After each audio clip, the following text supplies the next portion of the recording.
Everybody, it's Hogan Rules. You can see that I got new glasses today. They're camouflage. Can you see them? I can. You can't see me. Oh. But this is episode. Sorry about switching. I always do that. Excuse me. This is episode 73 of Hogan Rules channel, and today I'm going to talk about my TNA Impact Wrestling reaction. I haven't been able to watch it for like 3 weeks because it would not record. But right when I watch it on the day, like I was going to watch it, and then once I watched it, it actually recorded, which is weird. But anyways, what happened? My reaction to it is Global Force Wrestling versus Impact Wrestling. That 4-on-4 match, and whoever wins the advantage thing, which we'll get to later, gets the extra man 5-on-4. And like the cell thing, where they have weapons on the top of the cell, they beat each other with it, and the match does not start till everybody's in there. It's like a gauntlet match, one by one by one by one. That's like a pattern, but the extra man's gonna be included. Whoever wins that. Let's look at the beginning of Impact Wrestling. Okay, EC3 comes out with Tyrus, and he has some bag that Tyrus is holding. Jeff Hardy is forced to be EC3's assistant because Matt Hardy lost the match last week, so he's forced to be the assistant. And then he comes out with one bottle of water and gives them to both of them. And then EC3 goes like, "Call up that sign. That sign cost me $13,000." It didn't. I don't know if it did or not, but I'm not so sure about that. He has to hold it up for the whole entire thing. And then EC3 and Tyrus versus Matt Hardy and Rockstar Spud. Shenanigans happened during that match, so EC3, Tyrus picked up the win by squishing Rockstar Spud. Jeff Hardy would not people would share his sign because he's not going to be like that. Hopefully he will not turn heel, but if he does, I don't know what's going to happen. I thought he'd come out as Willow because Willow is a different person. It's Jeff Hardy, but it's an alter ego. But anyways, what I thought about the whole thing was, this is exciting, but EC3 is like a annoying little brat, and I want him to lose the title so bad. And then we have Jeff Jarrett coming out. Give me a what is it called? King of the Mountain Championship, which Bobby Roode beat. Like, his name is Premium Black, which is Justin Gabriel, by the way. Also known as Josh Gabriel, but yeah, Bobby Roode won that title last week, and he's not gonna back down. He won't, and Bobby Roode's included in that match, and Jeff Jarrett's really mad about the whole thing. What I thought about that segment was like it was giving me suspense to watch the next week one. And then we have the what are they called? The Dollhouse, and which is 4 people now, I think. Taryn, Jade,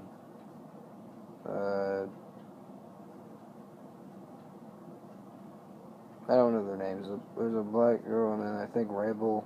There's a Asian girl also. I think there's 4.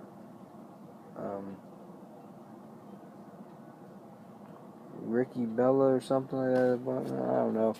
But and then there's the Beautiful People, which is Velvet Sky, Angela Love, and Madison Rain all teamed up again, but then they attack them and they break. I think they broke Angelina's arm. And what happened to that feud between Angelina and Velvet? Nobody knows. But I guess that's how it ends, and this is how this thing begins. I don't know how Rebel got there, but you can leave the comments below because I didn't watch it for 3 weeks because it didn't record, and I was so sleepy I couldn't watch it. But I did watch it yesterday. My reaction to the whole thing was, they're doing better than the Divas Revolution in WWE. And then the TNA knockout match, Gail Kim versus Brooke Tess Bunker. That was an awesome match. Then Lady Tapa comes out. She was part of Impact. She got fired. Now she's part of Global Force Wrestling, which a fat dude is managing her. Then Awesome Kong comes out. Well, that Lady Tapa ends the match by hitting Brooke. Now Brooke would have won that match. If you just watch a match, just watch it. and then Awesome Kong comes out, not King Kong. Awesome Kong comes out, and she just destroys Lady Tapa, and now we're gonna have a fatal 4-way knockout championship match next week. Lady Tapa versus Awesome Kong versus Gail Kim versus the TNA Knockout Champion Brooke Tessmacher. Fatal 4-way match. This is more Spiral and the Divas Revolution. This is what they should be doing WWE. That's what they should be doing. TNA's doing way better for the Divas than they're doing than WWE. WWE ain't doing a good job with the Divas, and WWE. TNA's doing way better. Just saying. Leave a comment below which one you think's better. For the Divas, that is. They're called Nagasawa and TNA. What I thought about that is it's just so epic that TNA is always epic. And that's just an epic segment that's going to happen next week, and it's trying to lead you up to the point. And I'm just like, yeah. And next thing that happened was the tag team match: the Wolves versus two dudes from. One's Brian Myers, and the other one is Brian Myers is Kurt Hawkins, by the way. He was on Grimm's Toy Show. He was in WWE, but now he's in Global Force Wrestling. He's never in TNA, I think. Maybe. I think it goes below that, I don't know. But and then some other dude tags with him from Global Force Wrestling. They're tag champions because they cashed in Feast of Fire. I don't remember them winning that match, but anyways. So they're tag team champions, and then the Wolves win the match.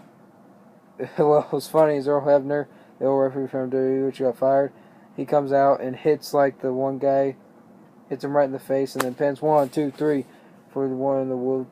I think it was Eddie Edwards picked up the win, and then they win the match, and then they win the TNA Tag Team Championships for a fourth time, I think.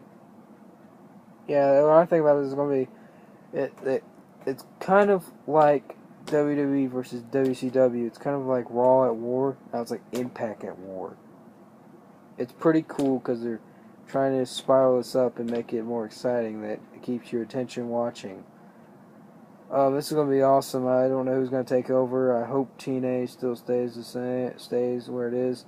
Well, it should, because it ruined it because it said October and then it said November. TNA. I'm like pretty sure TNA is gonna win. Which that ruined it. They should have done that later. It was dumb.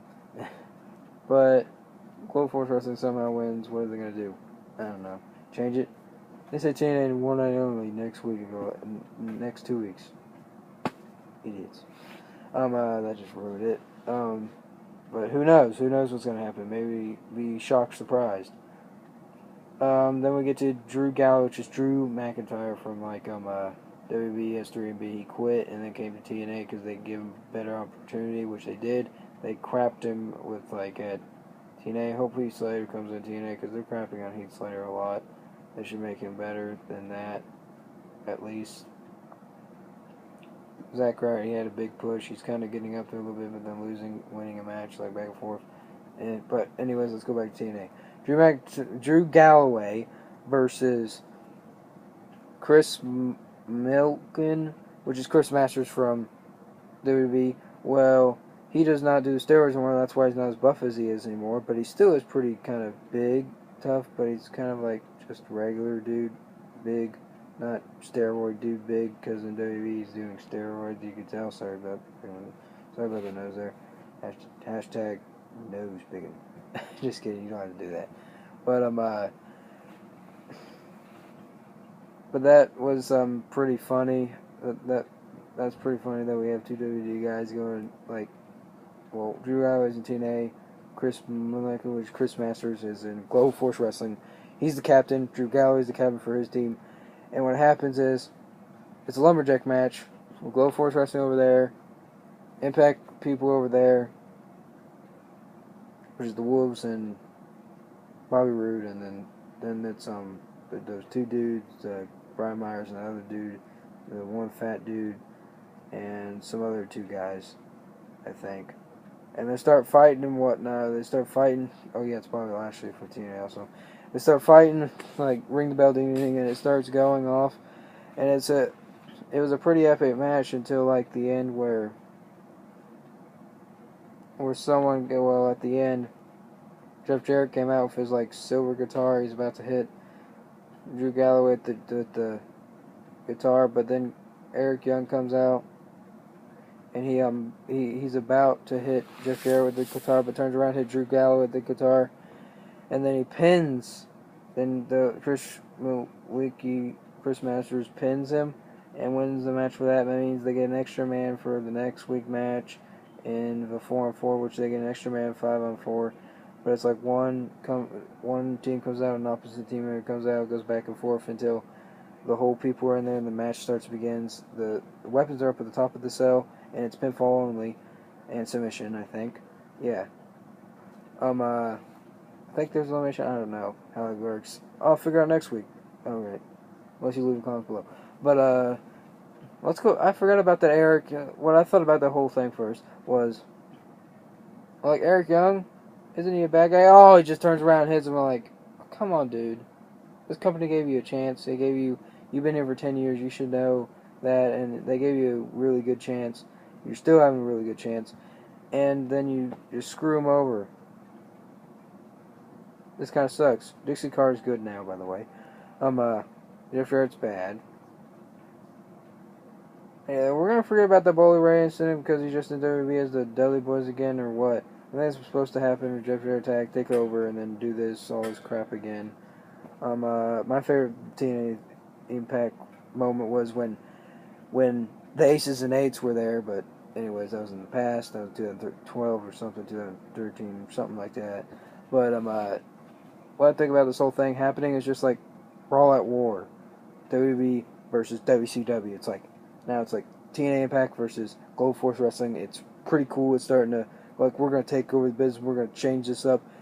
They're trying to sustain their ability like TNA is, but the Global Force Wrestling is kind of like trying to invade like the NWO or WCW. People invade or something.